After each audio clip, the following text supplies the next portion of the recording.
Olá, pessoas! Vocês estão ouvindo o Do The Math? Hoje, o nosso papo aqui, Fabiana Amaral, vai ser uma conversa um pouco de entender como aquelas empresas que quase que controlam o ecossistema digital podem influenciar na nossa decisão para o bem ou para o mal. Nossa, bela introdução, porque agora eu tô mais animada ainda para esse papo. Para isso a gente está aqui com o Giovanni Ribeiro, que é Head of Growth da Stone. Giovanni, um prazer te receber aqui no Duda Mar. Muito prazer, pessoal. Obrigado aí pelo convite. Vamos discutir ecossistema digital e como a gente faz para usar o melhor da tecnologia a favor das nossas empresas e não apenas para quem controla o algoritmo, não é mesmo? Ah, eu tô adorando esses spoilers. Vamos começar com uma coisa antes. Giovanni, conta um pouco da sua trajetória para as pessoas saberem toda a bagagem que você tem. Boa, então hoje eu lidero Growth na Stone, então gerando toda a demanda para os canais digitais. Então, mídia, CRM, conteúdo. Mas eu já passei pela XP e algumas startups de tecnologia focadas em aquisição de clientes, como a Scale, e também trabalhei no programa de fidelidade da Votorantim, Juntos Somos Mais. Enfim, tem uma longa trajetória aí com marketing e tecnologia, mas eu iniciei mesmo a minha carreira, né, eu sou economista pela Unicamp e comecei em FP&A, trabalhei na P&G e entrei no mundo de startups pelo caminho das finanças, então sempre analisando, cara, os fluxos financeiros, para onde está indo o dinheiro, quem ganha o quê, quais os interesses por trás desse ecossistema de marketing. Então é isso. E Não, até desculpa, vai lá. não, eu ia falar só para. Você trouxe o ecossistema de marketing, do ecossistema de marketing especificamente, queria começar a introduzir o nosso papo por aí.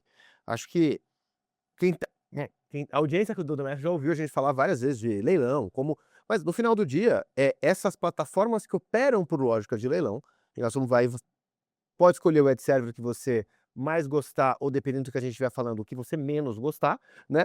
Vamos lá, Google, Meta, MediaMath, AdSense, o que for, Criteo, né, a gente pode colocar vários, mas praticamente todos operam por leilão. E muitas empresas acabam usando as próprias plataformas para otimizarem o seu bid, otimizarem campanha, otimizarem o pacing, para conseguir aumentar o valor que eles geram nas campanhas. E a gente conversando, e eu acho que explicar até para o público, o nosso podcast de hoje sai de um almoço que a gente teve há 6 meses atrás, provavelmente, né? Que tu trouxe a frase, cara, tem um problema que às vezes as empresas param de rodar para elas e começam a rodar na lógica dos algoritmos. Isso dá uma conversa. Explica qual que é essa tua visão de uma empresa não tá rodando mais para ela mesma e tá rodando na lógica dos algoritmos. Cara, muito bom. Eh, eu acho que, como anunciante, né, seu objetivo é maximizar o valor para a marca que você está divulgando. E no ecossistema digital tem muita inovação, seja em inventário, em como otimizar as mídias, qual público eu vou endereçar. Então, boa parte da inovação ela é feita buscando gerar valor para o anunciante, mas nem sempre. Porque desde o momento que hoje as maiores plataformas são caixas pretas de algoritmos, né, você não controla exatamente aonde o seu anúncio está sendo entregue, com que frequência, para qual público. Às vezes as impressões e os leilões podem ser inflados, de certa forma, a beneficiar não o anunciante, mas o dono do inventário ou quem opera esses algoritmos, assim. Então, numa lógica de leilão, né, quantos maiores os lances, um leilão segundo preço, maiores serão os preços. Então eu acho que a caixa preta é muito conveniente para quem opera no modelo de leilão, assim. A maior inovação do Google, que foi quem criou esse modelo, né, além do produto, é esse modelo de negócios onde você coloca pessoas competindo pelas mesmas buscas, pelos mesmos inventários, que são escassos. A partir do momento que ele automatizou a escolha de quanto eu pago para cada palavra, para cada cliente, para cada inventário, você abre muito espaço para inovação que não só vai gerar valor para o anunciante, mas vai ajudar a captura de valor pelo dono do inventário, assim. Então é meio que esse o princípio. Sempre que tem algo novo, principalmente, ou sempre que eu estou operando as campanhas de mídia, eu tento sempre entender como essa inovação, de fato, gera valor para mim, mas como o veículo também está ganhando dinheiro com isso. Giovanni, eu quero pegar justamente essa parte para a gente explorar um pouco mais, assim. A gente sai de um universo mais offline com menor capacidade, ou talvez até menor maturidade na coleta de dados, para um universo digital onde as empresas me parecem que elas tinham muito mais uma linha de investimento para o digital, e elas ficavam muito, muito na mão, num primeiro momento, eh, como você falou, né, de quem tinha o inventário, para um momento onde elas aumentam a capacidade delas de controle e de maior entendimento e mais amadurecimento e tal, para isso que você falou, assim, que deve ser difícil esse equilíbrio. E você comentou uma coisa agora, que é você entender como também a plataforma está ganhando. Então, me conta um pouco mais, assim, o que que na sua visão é importante para quem está operando mídia entender para não ficar só refém ou já é uma caixa preta, mas só com tantos pontos cegos. Não, perfeito, ótima pergunta. Eu acho que hoje em dia não tem muito como fugir da caixa preta, assim. Então aquele gestor de tráfego de 10 anos atrás, que fazia um hacking na plataforma ali, eu não vejo mais espaço para esse tipo de controle fino que já existiu. Acho que é um pouco incontornável, né, os dados, a Meta vai saber melhor do que eu quem ela deveria impactar se eu tiver bons sinais, né, se eu passar bons dados sobre o que é geração de valor para mim. Então a gente tem que usar os algoritmos a nosso favor. O que é essencial é entender esses algoritmos, né, como eles funcionam para, enfim, usar a maquinaria a nosso favor. É muito fácil, seja por uma decisão de otimização ou a sua estrutura de dados, você enviesar o algoritmo para algo que não necessariamente vai gerar valor para sua empresa. Então, otimizações por valor de negócio, né, elas têm diferentes níveis de maturidade em cada plataforma. Mas ele é muito sensível, você pode errar muito a mão no perfil de cliente, se isso não está bem calibrado. Então, talvez o mais importante é você ter muita clareza de como o algoritmo funciona, qual o inventário, né, com quem você está falando, onde aparecem os seus anúncios, e uma boa estratégia de mensuração, para você, seja via clássica atribuição, de preferência multi-touch, mas analisando também incrementalidade, enfim, às vezes fazendo blackouts de praças e olhando muito o que é incremental à sua estratégia de mix. Hoje não tem muito como fugir do mix. Com esses 3 elementos, né, então mensuração, entendimento do algoritmo e profunda capacidade de entender aonde está aparecendo seus anúncios, aí você consegue pilotar melhor. Mas é isso, assim, a forma de fazer a operação na prática vai passar por essas caixas pretas, temos que lidar com elas de alguma forma. O problema que eu mais me angustia no ponto de vista de ter que lidar com ela, e eu concordo, porque como é que você vai falar assim: "Não, eu vou fazer manual", que seja escolha de audiência, otimização de audiência 100% manual. Tá bom, como é que você vai competir com a velocidade do algoritmo do Google fazendo isso para o teu concorrente, com a velocidade do algoritmo da Meta? Porque mesmo que eles errem, eles vão fazer tantas coisas numa velocidade que não vai ter tempo, que eles vão acabar na força bruta acertando. Então, eu acho que existe capacidades de você se inovar para criar coisas, porque se você tentar ir na mão, você não vai conseguir. Agora, se você não inovar ou no teu processo, ou na forma de entendimento, ou no sinal que se dá no algoritmo, você trabalhar só no book e deixar a caixa preta mais solta, você não tentar ficar desafiando ela, você vai ter, assim, uma corrida à mediocridade, porque vai estar todo mundo fazendo igual, otimizando igual. E aí é o que você fala, se está todo mundo otimizando igual, o preço daquele inventário para aquele público acabou de ficar mais alto. Então, o robô, o incentivo do robô vai ser muito difícil não ser esse, porque o cara que construiu ganha dinheiro assim. Então, o incentivo dele é tentar fazer com que você corra mais para este lugar, para que você pague mais do que você deveria estar pagando. Então, me parece que é um paradoxo, a gente falando assim, né? Você tem que confiar na caixa que no final do dia não está trabalhando só para você, ou na verdade ela não trabalha para você, né? Ela trabalha com você. É diferente do que necessariamente você tentar correr por fora dela. Por falta de uma frase melhor, eu acho que os hacks de hoje em dia deveriam ser outros. A gente já tem capacidade de IA, dá pra gente criar, tô falando de, não só IA de AI, tem capacidade, por exemplo, de montar os seus próprios modelos, fazendo com IA, entre muitas aspas, clássicas, para você tentar descobrir, entender, definir o que ele está fazendo para mudar sinal e tudo mais. Mas correr contra, para mim, já passou, não, é impossível. Você tem que criar suas capacidades sobre as caixas. Mas o que você acha disso de criar coisas para hackear o próprio algoritmo?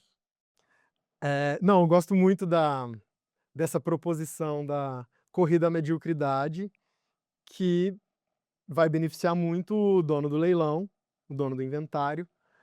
Mas eu acho que é isso. Hoje, talvez, a inovação, ela não corre por fora, mas ela vai, eh, vai passar por formas proprietárias de manipulação de dados, de entendimento do seu negócio, do seu cliente, para você usar o algoritmo ao seu favor, entendendo os incentivos das empresas, que controlam esses algoritmos. Então, além de ser muito dinâmico, né, como esses algoritmos priorizam, é sempre uma engenharia reversa, né, você tem que entender o algoritmo, você tem que estar sempre entendendo ele e experimentando em alta velocidade, né. Eu acho que a IA permite você ter múltiplas frentes de experimentação, para conseguir ter algum nível de inovação que fuja dessa corrida à mediocridade, que é a tendência, assim. Eh,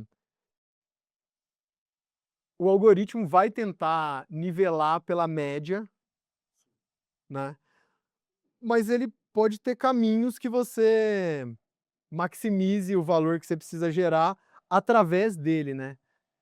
Então é isso, cara, é dados proprietários, formas de medir diferente, né. Se ele nivela pela média, ele aumenta a chance de que quem coloca mais dinheiro aparece mais. Eu acho que a parte que tu traz de tem que entender como ele ganha dinheiro, porque esse é o incentivo dele, não tem como fugir disso, né. É tipo dançar com o urso, né.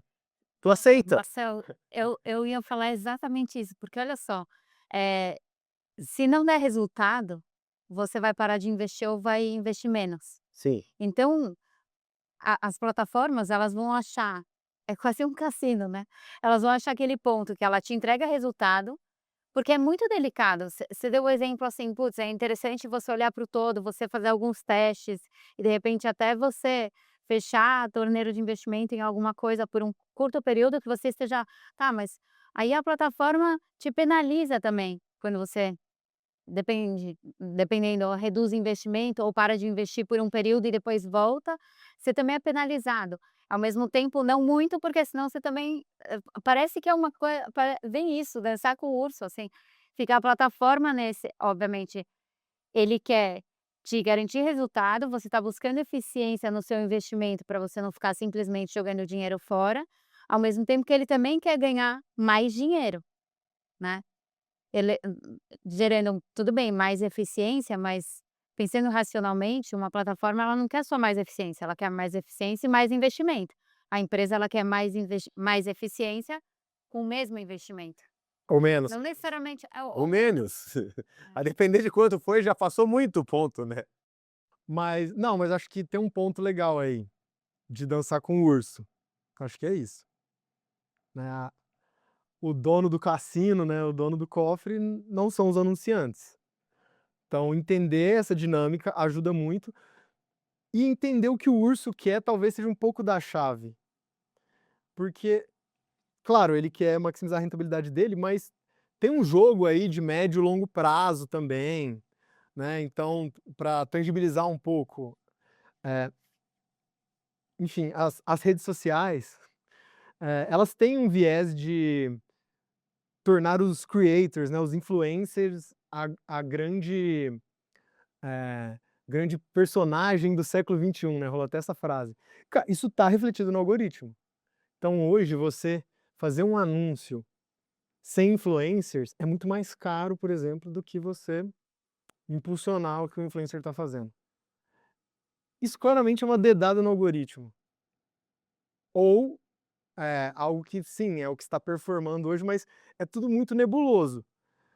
Então, assim, entender o caminho que o urso está mandando o barco faz muito sentido. Plataformas novas tendem a ser mais baratas para te capturar parte do seu budget e depois ela rentabiliza melhor, né, esse investimento que passou a ser dependente dessa plataforma. Mas eu acho que daí até o papel da MEF, o que vocês propõem, que é como você mensura isso. Esse retorno do resultado por canal, né, por plataforma, por campanha, é algo que o Urso também quer te ensinar a fazer. Então você tem independência de como você analisa o resultado, como você faz a experimentação, ajuda muito a tomar essa decisão crucial, que é onde vai o dinheiro. Eu gostei do ponto que tu traz, entender o que é ganhar dinheiro para a plataforma, mas muitas vezes a gente também tem que entender o que é ganhar dinheiro para a gente. Porque a plataforma, quando ela quer tentar te falar o que está funcionando, ela tem um incentivo a parar no clique dentro dela. Então, muitas vezes você precisa, e para isso, aí eu acho que tem algo que quem talvez tenha ouvido a gente aqui até agora, e você falou assim: você tem que ter a sua visão, e seus dados proprietários. Acho que a frase dados proprietários você já falou 2 vezes aqui. E tem muita gente que não os tem. Entende que os seus dados são os dados que estão dentro da plataforma. Não são. Ela captura como ela quer, na frequência que ela quer, e te entrega os relatórios que ela entende que tem que te entregar. Se você não conseguir, sobre isso, capturar esses dados, cruzar com uma visão tua da realidade para o teu negócio, para mim quem está sendo data-driven é eles. Porque o jeito que a plataforma vai te contar a história, né, data storytelling faz muito sentido essa hora. Se você pega um motor, para não falar só de um, se você pega o motor do Google e da Meta com os mesmos dados, eles vão te contar histórias diferentes. Por acaso, para o Google, a história vai estar mais bonita para ele, quando ele contar, e para a Meta vai estar mais bonito para ela, quando ela contar. E olha que legal, ninguém vai falar que a TV foi boa. Não interessa o que você tenha feito em TV. Então não tão boa quanto eles, tem um jogo que o storytelling de como ele vai contar, ele não tá omitindo nenhum dado, é como ele conta o próprio storytelling. Então, você conseguir manipular para entender a sua própria história também é muito importante, porque senão quem tá sendo data driven é eles, o jeito de contar a história faz você tomar a decisão. Não sei se Cara, o show foi muito longe agora pro pessoal que tá nos ouvindo aí. não, eu acho que é isso. Acho que a forma como a gente mensura é o grande pulo do gato para você ter graus de autonomia versus as plataformas e usá-las, não ser usados por elas. Que eu acho que é essa a chave. Entende os interesses e usa ao seu favor, assim.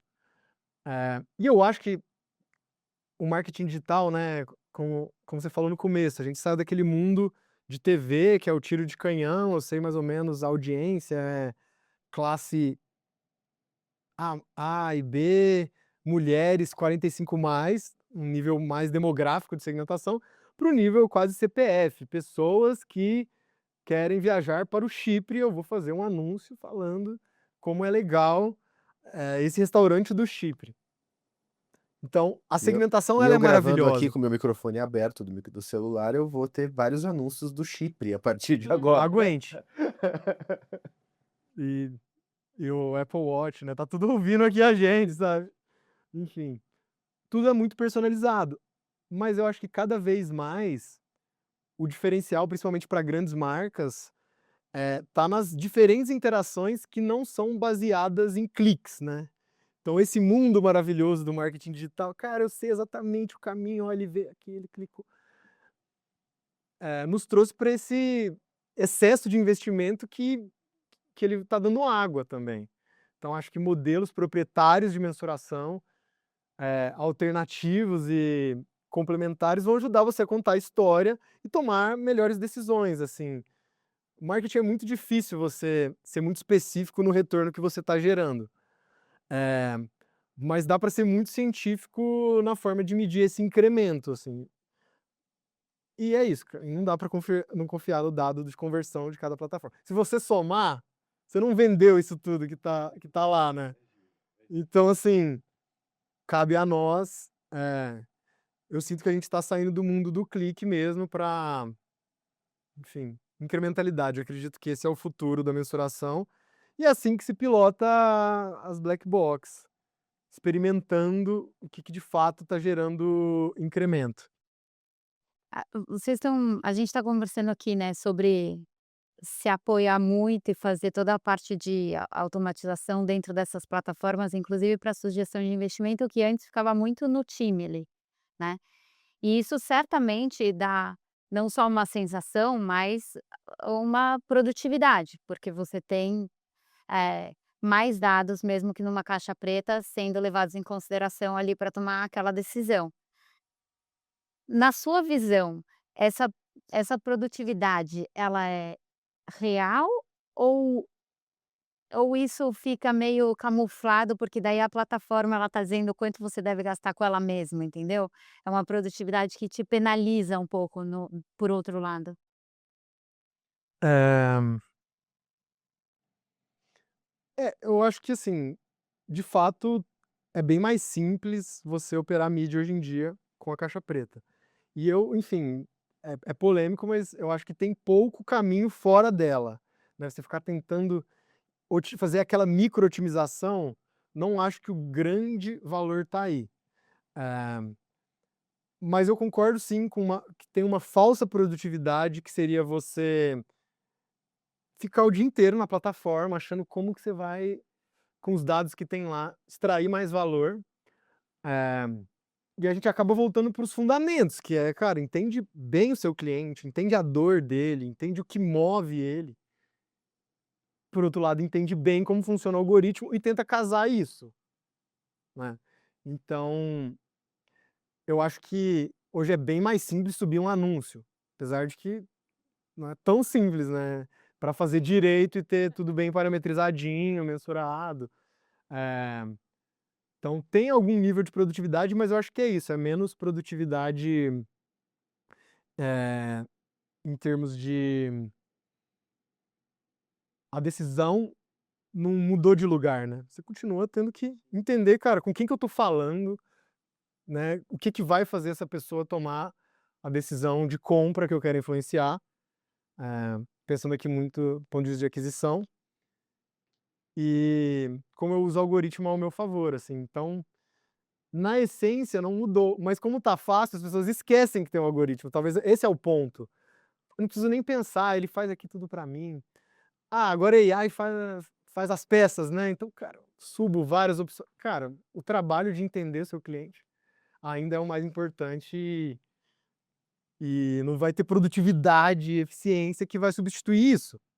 Mas pegando exatamente em growth, porque quando a gente está falando de growth, a gente está falando de eu não tenho os dados desse cliente ainda, porque eu não sei quem ele é, muitas vezes. Então a gente está, né, tu vai estar ali trabalhando ainda com um macro perfil, aí você tem que conseguir ir capturando alguns dados no meio do caminho para conseguir personalizar, mandar um melhor trabalho, e aí daí sim eu transformar num cliente, eu passo a conhecê-lo e tento rentabilizar e tudo mais.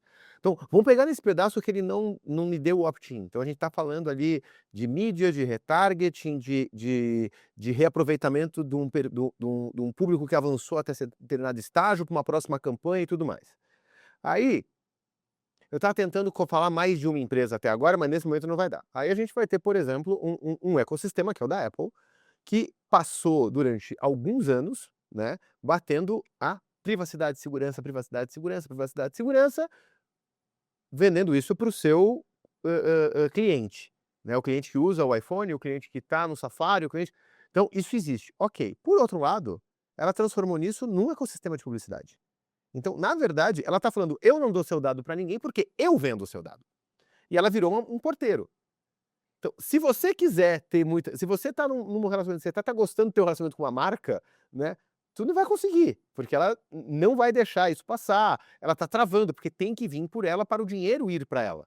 uma coisa meio o Spotify que durante muito tempo era mais caro para usuários Apple, porque a Apple ficava com uma fatia maior do dinheiro. Eu acho que aí a gente passa a ter um problema em alguns ecossistemas, quase que do modelo perde-perde, né? Perde a marca, perde o consumidor, só quem ganha é o ecossistema. Num momento em que não dá pra gente poder falar, eu quero conhecer esse cara melhor, porque o ecossistema não deixa. Se isso passar a ser uma tendência, a gente tá falando de começar a criar outros layers de trabalho, porque tu não vai conseguir trabalhar nem com os raros dados que a gente tinha antes.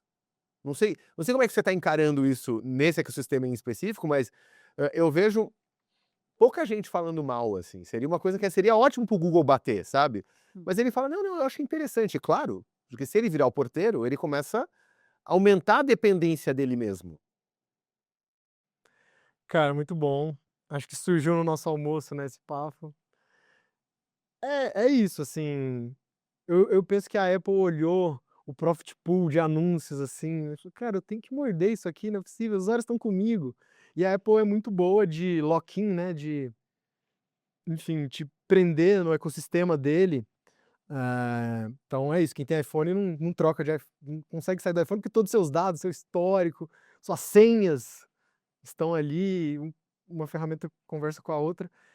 Então acho que é isso, a plataforma de anúncios agora da Apple, ela ficou meio incontornável por essa lógica de, cara, o cliente é meu, se quiser anunciar ele tá aqui. E se você não anunciar, saiba que seu concorrente aparecerá na sua frente quando você buscar a sua própria marca.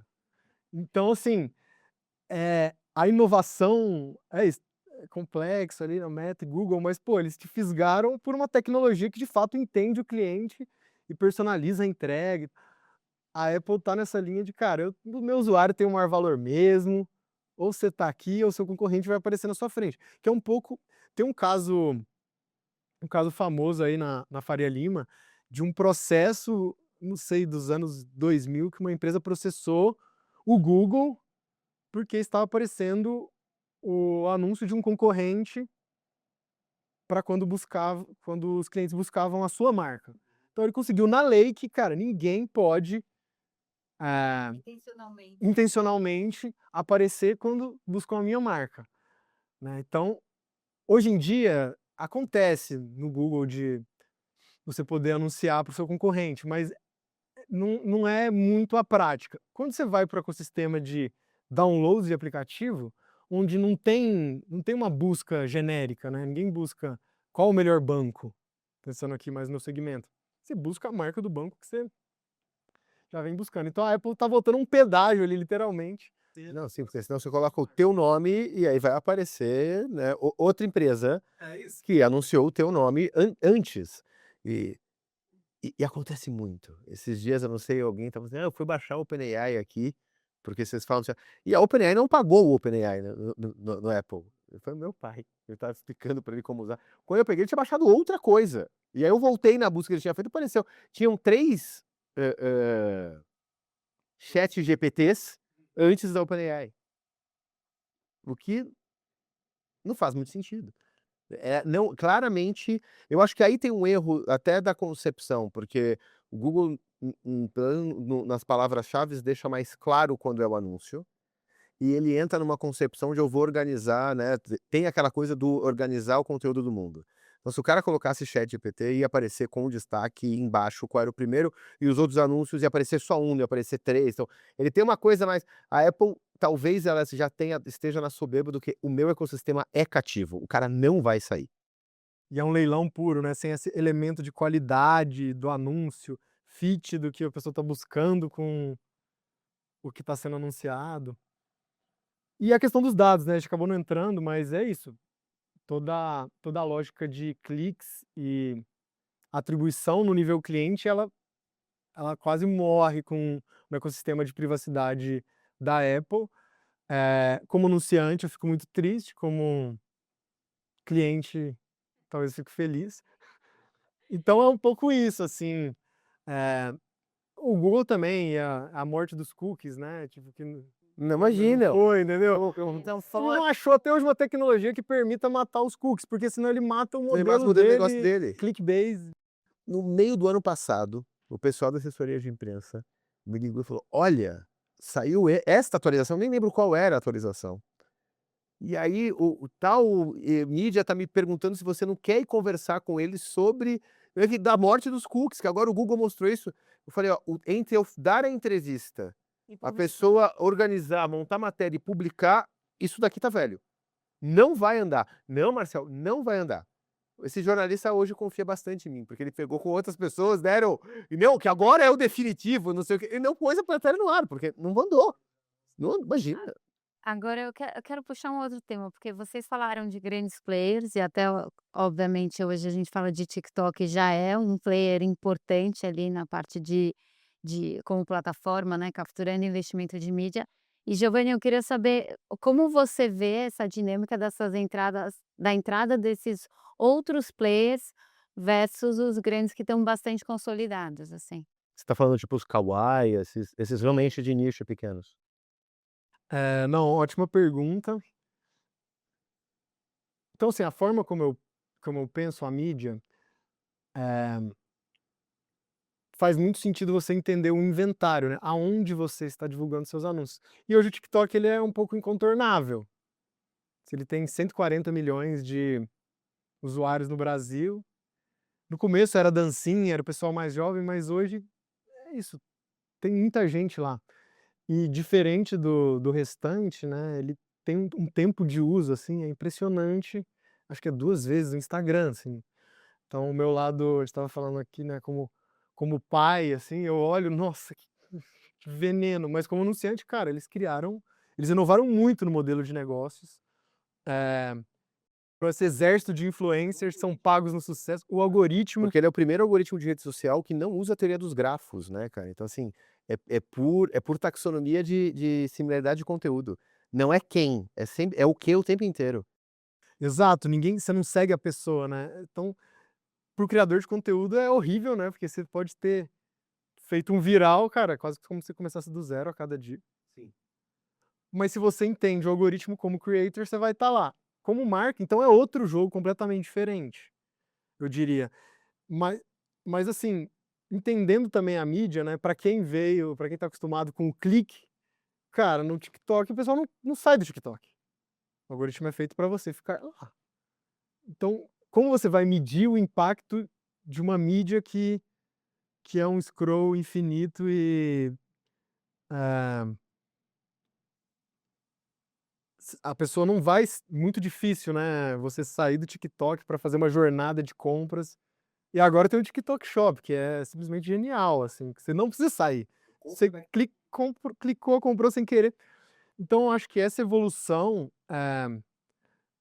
eu acho que hoje em dia, né, é super importante testar, como eu falei, né, experimentar canais, experimentar os inventários, mesmo o Quai, acho que ele tem, acho que são 60 milhões de usuários. Eu Ele conversei tem um com nicho, o mas general manager do TikTok, tem uns 4 anos, ele não é mais, é o que era 4 anos era atrás. isso. Não, e ele era por aí, eram 50, 60 milhões. E quando eu comecei, conversando, tentando entender, e eu usei o Instagram de exemplo, ele falou: "Cara, não é o Instagram. O concorrente de verdade é o Quai". E o Quai e o TikTok, a gente não olha para o Instagram, a gente não olha para o YouTube, a gente olha para a TV. O método de consumo é o mesmo da TV, ele é um método bem mais passivo. Eu não quero que as pessoas, não é o comentário, não é o clique, não é o fique aqui e swipe up, swipe up, swipe up, sabe, tu fica aqui. Então é um outro jogo. Mas você ser pioneiro, assim, né, em desbravar um canal, acho que tem uma série de vantagens. A mais óbvia, na visão mais financeira da coisa, é o CPM é mais barato, né, o custo da impressão no Quai é mais barato que o TikTok, que é mais barato que o Instagram.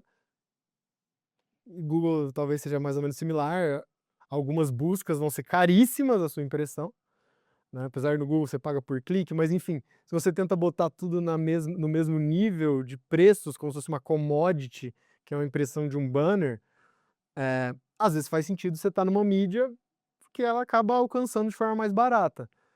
Eh, então,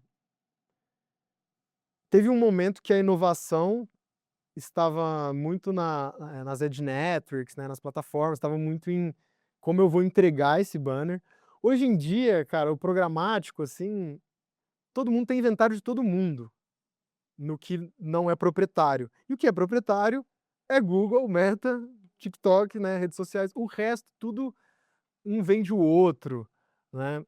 Microsoft também tem inventário proprietário. Então, acho que a minha forma de pensar sobre essas novas redes é muito, cara, eu preciso estar nesse inventário. Quem consome esse inventário, ele é meu público? Se sim, como eu falo com ele nessa mídia? É isso, não, a publicidade que eu fazia na TV não funciona necessariamente, não funciona no Quai e no TikTok. Talvez funcione um pouco no YouTube, mas não é a mesma coisa. Então, acho que cada vez mais a gente tem que pensar o conteúdo, né, que a mídia é distribuir conteúdo de forma paga, de acordo com o inventário onde ele vai aparecer. É um desafio constante das marcas, inclusive, por exemplo, o exemplo que você deu, né, surge o TikTok. Aí tá, a marca não adianta ela querer anunciar no TikTok da mesma forma que ela fazia na TV ou da mesma forma que ela aparecia de repente num site, alguma coisa, ela precisa se reinventar para estar naquela plataforma, né. E eu estava lendo agora no começo de 2026, eu estava lendo uma matéria que falava assim, o quanto isso, por exemplo, está impactando inclusive o consumo de streaming. Então, não só olhando pela disputa pela atenção, porque antes você parava e tá, você ia ver o filme na TV, agora você vê o filme na TV enquanto você também está no celular. E o quanto isso muda na estrutura do cinema. Então, por exemplo, Netflix e outros players de streaming, e a própria direção dos conteúdos de filme, ela precisa ficar reforçando a mensagem, porque senão a pessoa perde o fio da meada, porque ela está com a atenção dela dividida, entendeu? Então, o tempo todo num filme, por exemplo, o que antigamente era, você tem uma introdução chamativa ali nos primeiros 5 minutos para prender a atenção daquela pessoa, daí você tem um grande acontecimento no meio do filme, e eventualmente uma finalização ali para dar aquele: "Nossa, que filme foi esse?", né. E agora, isso precisa ser muito mais constante, porque as pessoas se desconectam. Assim, se desconectam na questão da atenção, né. Agora eu fugi totalmente da pauta e eu quero saber se você o que que você vê disso, assim, tipo, num futuro, sabe. Você acha que, o fato das pessoas estarem muito conectadas a muitas coisas ao mesmo tempo, além do desafio natural que é como eu vou me anunciar, né, como eu vou fazer o anúncio da minha marca nesta plataforma, e nesta outra, e nesta outra. O que que você acha, na sua visão, o que que sabe, se fosse para falar: "Puta, o que que você acha que vai acontecer?" Boa, ficou uma pergunta muito filosófica, gostei muito. Eu acho que é isso, eu gosto de dividir entre o Giovanni publicitário, anunciante, economista, né, mais profissional, e o Giovanni pai, que tem uma perspectiva mais humanista para a coisa. Eu acho que, eu acho que vai ficar cada vez mais, enfim, sofisticado essa parte de dados, mas ao mesmo tempo rola uma grande corrida para mediocridade, né. O AI slop em conteúdo, cara, é tudo muito igual. Hoje em dia você cansa de ver a mesmíssima coisa. Eh, então assim, talvez a minha esperança é que o lado mais artístico, né, ele vai acabar fazendo sentido, porque as pessoas vão cansando também de ter aquela coisa tão pasteurizada. Eu acho que é isso, a média vai continuar sendo a massificação geral, mas para você se diferenciar, você vai ter que fazer uma coisa que não seja tão pasteurizada. Talvez você não vai conseguir fugir do do frame, cara, chama atenção no começo, gera um suspense e põe um CTA no final. Isso daí, talvez essa formulinha, hum, ela não vai deixar de existir. Mas a arte, né, até como profissional também vai estar em conjugar esses elementos para se diferenciar, dado que essa corrida para a mediocridade está em alta velocidade, assim. Então acho que é isso, a gente acaba precisando da arte para salvar o marketing, né, acaba que são as mesmas pessoas. Talvez na época, você pensa na série Mad Men, né, aquele publicitário, cara, ele era um artista, assim, ultra criativo. Hoje em dia, os times de growth são tudo engenheiro, assim, né, todo mundo muito focado em dados, o que é ótimo, você cria uma certa ciência, método, mas acho que o grande diferencial acaba sendo em conjugar entendimento do cliente, dados e tecnologia e um pouco de arte, assim, querendo ou não, a gente tá falando de Eu tenho uma visão comunicação, né, pendular, cara? eu acho. Teve um tempo que a comunicação ficou arte demais que as pessoas não entendiam. Você pega as propagandas ali de perfume da década de 90, tu tá vendendo um perfume, tá vendendo uma pessoa maluca correndo num telhado de guarda-chuva. Eu quero só o perfume, sabe? Não fazia sentido, ele ganhava prêmio. O que é isso? Não, que o conselho ninguém entendeu, amigo. Então aí ficou, o Pedro foi muito para um lado, agora o Pedro tá dizendo tanto, é tão data-driven, é tão que as fórmulas funcionam, é tão... Não tô falando para deixar de ser data-driven, mas é tão só isso que tá ficando posterizado. É isso.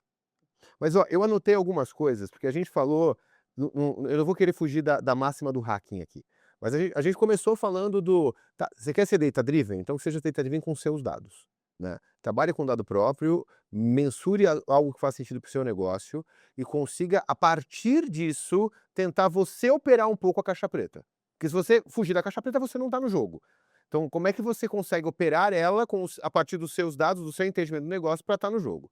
Aí a gente acabou falando muito que a lógica não mudou. Então, para continuar, então, data-driven, né? Porque em inglês fica mais bonito, né, Fabi? Então tá. Aí a gente tem que falar customer-centric, né? Que várias vezes falou, entender teu cliente. Entender o seu cliente, o que ele está falando, qual é o problema, né? O teu cliente não quer um banco novo, não quer um parafuso novo, não quer uma cadeira nova, ele quer resolver um problema, ele tem algo... Então, vai lá, entende ele, momento e tudo mais, a gente tá... E essas duas coisas vão dar junto. Vai andar junto também, algo que você trouxe aqui, e não é normalmente o que se fala no do DMF, para mim esses são os dois elementos novos que eu quero pontuar, não que eu não concorde, pelo contrário, é porque talvez eles sejam meio inéditos para o nosso podcast. O primeiro deles é como é que você está adaptando o seu Creative, né? Hoje tem a coisa do como é que é o contexto, mas não é só o contexto do para quem a gente está entregando, é para onde. Qual é o micromomento? Faz sentido nessa mídia? Então, assim, investir um pouco mais de tempo no teu criativo para ele conversar com a pessoa no momento que a pessoa está lá. Você colocou numa mídia de consumo rápido, né? Não, eu vou colocar uma frase de Aristóteles no meio do TikTok. Não vai funcionar. Eu amo Aristóteles, mas é chato, né? Não vai funcionar. Então, acho que tem isso. E tem um outro elemento que a gente passou rápido no começo, e ele se deu importante, eu vou manter em inglês só para, né?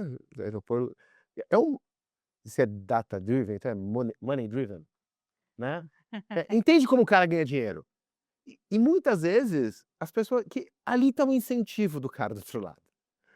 Como é que o TikTok ganha dinheiro? É não deixando a pessoa sair do TikTok. Não vai ter clique, amigo. Né? Assim, é isso, não vai ter clique. Então, como é que a Apple ganha dinheiro? É não deixando o usuário sair do ecossistema. Ela não vai te dar o dado. Ela não quer que você possa ser a mesma experiência no Android, possa ser a mesma experiência no computador. Ela não quer. Então, acho que entender como o dono do inventário vai trabalhar, no final do dia ganha dinheiro de fato. Ah, é com o meu anúncio. Não, não. Aí a gente foi raso. Na profundidade, te ajuda a saber como tentar hackear as regras dele. Esse é o meu checklist do papo. Faltou alguma coisa? Tu acha que tem mais algum elemento que tu traria para quem chegou até agora e ficou... Porque a gente falou de muita coisa. Falou, cara, é muita coisa para eu fazer. Dei 4 elementos para a pessoa, se preocupa com esses 4. Faltou algum? Cara, eu acho que é isso, né? Acho que o money driven, talvez ele até sintetize, né? Cara, entende os fluxos, como cada um tá ganhando e como você gera valor para o seu cliente, com seus dados proprietários. Aí você consegue ter uma estratégia diferenciada para sair da mediocridade, né? Tipo, sintetizaria assim. E eu acho que até uma anedota, cara, muito boa. Assim, é isso, eu tô, uma vez por semana, eu tô em alguma Big Tech, né? Tô falando de leilão, eu tô falando Salesforce também, WhatsApp agora. E teve uma vez foi muito interessante, tinha uma reunião estratégica de diagnóstico da nossa performance. E o meu time, assim, a gente questionou tudo que o veículo falou. A gente falou, cara, isso não tá fazendo o menor sentido. Porque ele tava num frame 100% voltado para como essa empresa ganha dinheiro. Então ele falava, cara, no leilão. Então eles falavam, no leilão, ó, você tá perdendo aqui, você perde muito no leilão, você não tem um share de leilão. Eu falei, gente, mas eu não vendo leilão. Meu produto é outro, meu cliente é outro. Assim é como você ganha dinheiro. O share Cara, o share é importante para você. Vamos falar do meu negócio? E aí depois eu falei com uma pessoa da apresentação, eu falei, pô, e aí, foi muito ruim e tal, a diretoria ficou brava. Eu falei, cara, foi ótimo, porque eu fico explicando para eles que eu não consigo vender para vocês, ficar empurrando esses produtos novos, porque vocês não compram. Aí eles entenderam por quê. Você me ajudou. Então, assim, eu acho que diferente de vários clientes que, cara, é isso. A Big Tech falou, porra, você é o primeiro a usar aqui. virou a Bíblia, né? Virou a Bíblia. Sim. Cara, seja cético, assim. Então, tem uma inovação, tem uma iniciativa, olha assim, cara, que legal, hein? Mas como é que você está ganhando dinheiro com isso mesmo? Ah, tá. E no meu negócio? Ah, obrigado. Então, talvez esse é o takeaway, assim, né? É um pouco como tem aquela frase: se você não entende o que é o produto provavelmente é você. Se você, como anunciante, não entende por que esse cara tá te vendendo isso mesmo, provavelmente não tá te gerando valor, tá gerando valor para ele. Sim. Nossa, esse papo foi muito bom e a gente poderia seguir, mas a gente precisa encerrar. Sim, porque a gente estourou, né, a média de Gente, tempão em 10 minutos. eu sei. Giovanni, quero te agradecer muito por ter participado do Do The Math. Obrigada. Muito obrigado, pessoal, foi um prazer. Quem quiser me procurar, Ia perguntar isso agora. Qual que é a rede? pode me chamar no LinkedIn. Vou deixar meus contatos aqui. Muito Bom, obrigado. vão estar na descrição do vídeo ou do episódio aqui. Giovanni, mais uma vez, obrigado. Chegou até aqui, gente, vai lá. Vai. Se saiu com um guia para deixar de ser medíocre. Pelo amor de Deus, vai lá, clica lá. Curte, comenta, compartilha, 5 agregadores, não, 5 estrelinhas no seu agregador de podcast, porque ajuda a gente demais e a gente se vê na próxima quarta-feira. Valeu, Giovanni. Obrigado, pessoal.